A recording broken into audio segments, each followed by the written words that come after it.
ओ जी, कहाँ हैं आप? जरा बाहर तो देखिए, सभी लोग गंगा स्नान के लिए जा रहे हैं। क्या है भाग्यवान, सुबह सुबह क्यों चिल्ला रही हो? लक्ष्मी भाग जाएंगी। जरा बाहर तो देखिए, सभी लोग गंगा स्नान के लिए जा रहे हैं। 11,000, 12,000, ये पूरे हो गए। 50,000। अजी, क्या आप बस पैसे ही गिनते रहेंगे? मैं कब से आपसे कुछ कह रही हूँ। हाँ हाँ भाग्यवान, सुन रहा हूँ, बताओ क्या कहना है। सभी लोग गंगा स्नान के लिए जा रहे हैं, मुझे भी जाना है। ये गंगा स्नान करने जाएगी और वहां खूब पैसा खर्च कर देगी। नहीं, ये ठीक नहीं होगा। अरे भाग्यवान, क्यों बेकार में पैसे बर्बाद करना चाहती हो? यहीं नहा धो लो। क्या रखा है उस गंगा स्नान में? इतनी दूर जाओगी, बस यूं ही व्यर्थ खर्च होगा। नहीं जी, सभी लोग गंगा स्नान के लिए जा रहे हैं, मैं भी जाऊंगी। अब क्या करूं? एक काम करता हूं, मैं भी इसके साथ चलता हूं, कम खर्च में ही निपटा दूंगा। अजी, चुप क्यों हो गए? कुछ पैसे दे दीजिए। पैसे? नहीं नहीं नहीं, पैसों की कोई जरूरत नहीं है। चलो, मैं भी तुम्हारे साथ चलता हूं। अजी, ये तो बहुत अच्छी बात है। आप भी चलेंगे तो मुझे और भी अच्छा लगेगा।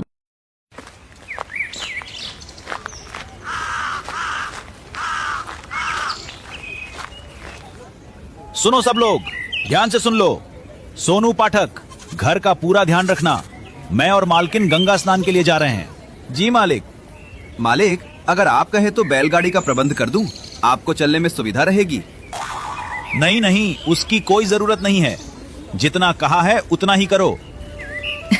देखा आपने, इतने बड़े सेठ लेकिन खर्च करने के नाम पर हाथ कांप जाते हैं। खैर, नरसी सेठ अपनी पत्नी माणिकबाई के साथ गंगा घाट की ओर निकल पड़े।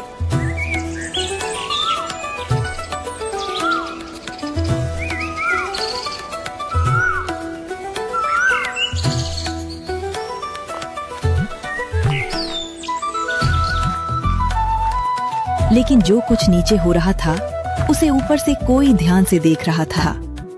स्वयं पूर्ण परमात्मा।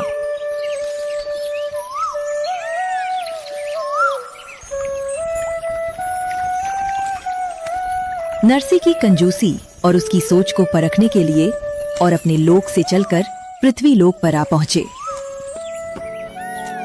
और एक ब्राह्मण साधु का रूप धारण कर लिया।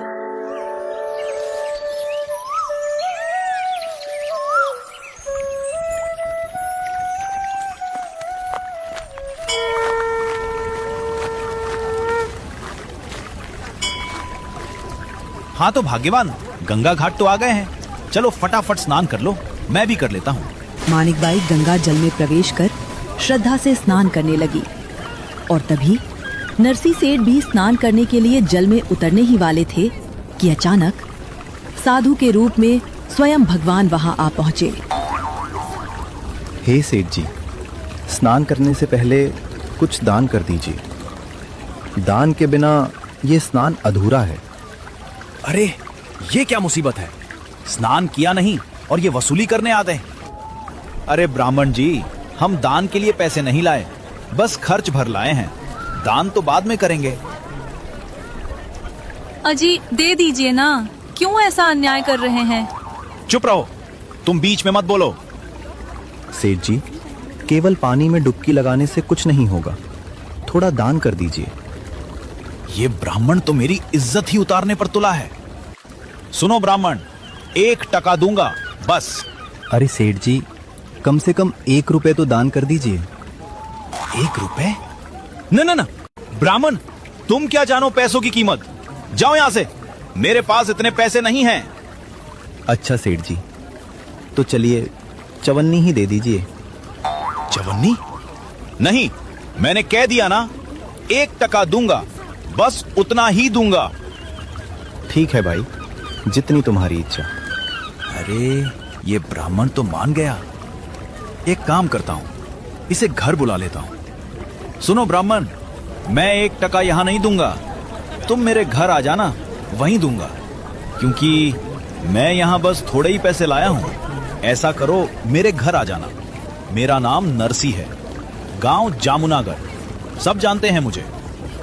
ठीक है सेठ जी, वादा पक्का है ना? पक्का, बिल्कुल पक्का। इतना कहकर वो ब्राह्मण रूप में परमात्मा वहां से चले गए और नरसी सेठ ने आराम से स्नान किया।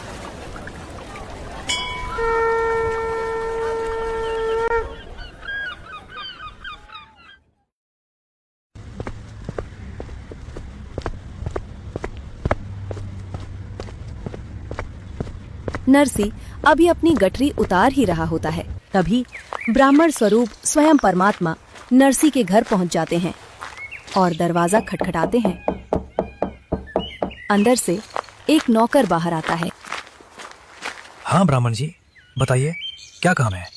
भाई, तुम्हारे सेठ जी गंगा घाट पर मेरा एक दान स्वीकार करके आए थे। मैं वही लेने आया हूँ। ठीक है ब्राह्मण जी, आप यहीं ठहरिए, मैं अभी सेठ जी को बता कर आता हूँ।